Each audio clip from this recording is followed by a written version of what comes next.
Ils ont été rachetés d'entre les hommes comme des prémices pour Dieu et pour l'agneau, et dans leur bouche il ne s'est point trouvé de mensonge, car ils sont irréprochables. Apocalypse 14, 1, 5. Ils sont les prémices. Là encore, ce terme nous amène au cœur du problème. Ces croyants sont dotés de facultés, ce qui est d'un prix inestimable aux yeux du Seigneur. Bien évidemment, le mot prémisse y fait allusion de manière explicite ou sous-jacente.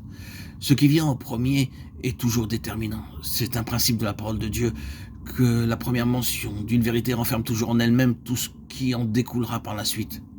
Ce peuple, cette phalange, a une valeur intrinsèque. La capacité de donner a été créée en elle. La figure utilisée change à la fin du livre de l'Apocalypse.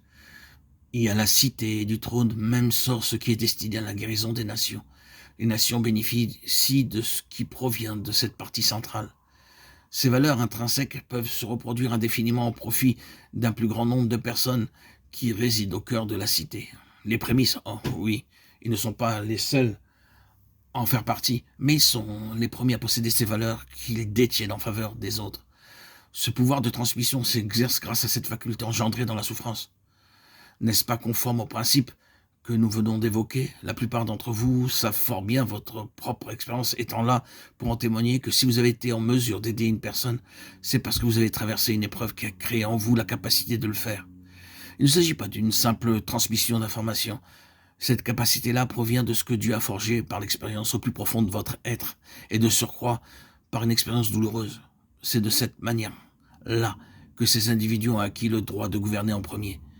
Ils gouvernent par leur capacité et leur aptitude à donner et à transmettre. Ils ont un secret exclusif que nul autre ne peut apprendre. Ici, l'idée implicite est qu'ils se sont engagés à fond avec le Seigneur et qu'ils jouissent en contrepartie d'une position élevée pour le servir. Ce passage, Apocalypse 14, 1, 5, ne nous dit pas ce qu'il représente pleinement par rapport au dessein de Dieu, mais il nous reste à les voir à la lumière d'une plus ample révélation. Si nous tenons compte de la révélation complète qui nous a été donnée sur la signification de l'agneau, alors nous commencerons à comprendre qui sont ces compagnons de l'agneau, ceux qui le suivent partout où il va. Nous reviendrons là-dessus plus tard, mais à présent, nous nous limiterons à un ou deux points.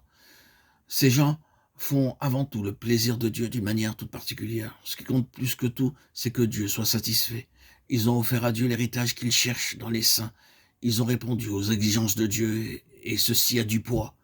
Ce n'est pas une petite chose pour Dieu lorsqu'il obtient ce que son cœur désire si ardemment.